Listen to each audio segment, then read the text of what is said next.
need to go back in half, but I have a confession to make. So, this guy came in earlier with a pen that was too light to show up on the scanners. It was like a medium blue ink, and you need dark blue or black ink.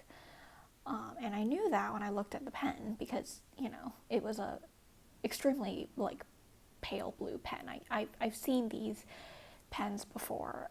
They're not dark enough to show up on the scanner. So I did try to tell him. I even explicitly told him that I wasn't sure the ink in his pen was dark enough to show up. But, he wasn't going to listen to me. As far as he knew, I was just there to serve him, so I didn't really bother. And then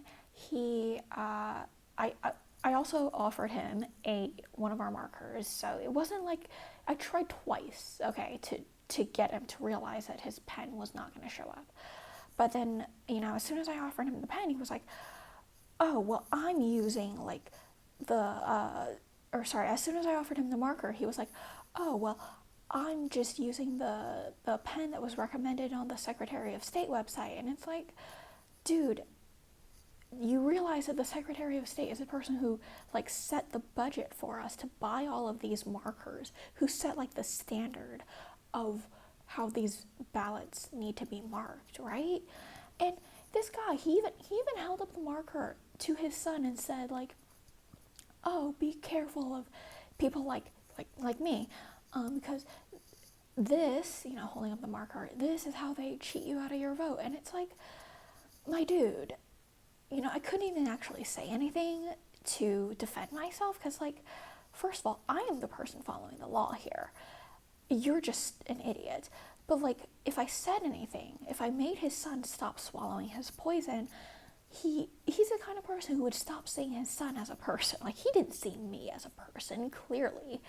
So I couldn't even say anything because, like, what happens behind closed doors when people like that realize their kids have their own brains and their own wills. Like, I didn't want to like facilitate that kind of abuse. So yeah, so I couldn't say anything. And I was just like, okay, you know what? Let's just hunker down. Let's just get this done as fast as possible. So yeah.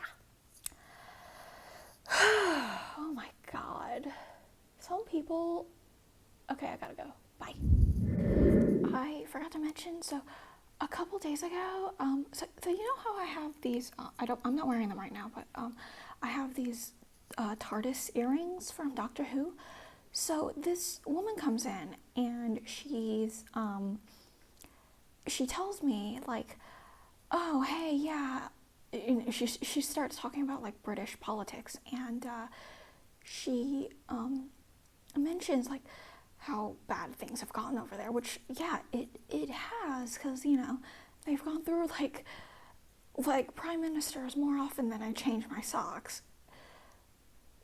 I change my socks more often than like every 30 days or whatever the hell it is that Liz Truss, I don't remember. I do change my socks more than that, so that's not the best example. But anyways, okay, how's this? They've changed prime ministers more often than I have changed the oil in my car. And she's like, "Oh yeah, so now the prime minister is Rishi Sunak." I almost said Kumar because there's a guy named Rishi Kumar running for office here. So she said like, "Oh yeah, there's this, the prime minister is currently Rishi," and now I'm not sure if it's Rishi Kumar or Rishi Sunak, whatever. So she's like, "Yeah, that guy is a total Marxist," which, like, my dude, no. He's literally a member of the Conservative Party. He's said on screen that he doesn't even have any working class friends.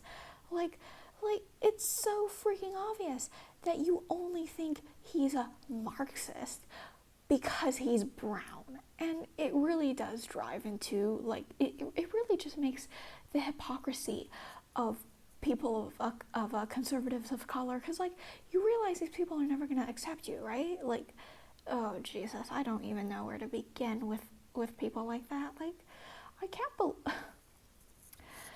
believe it.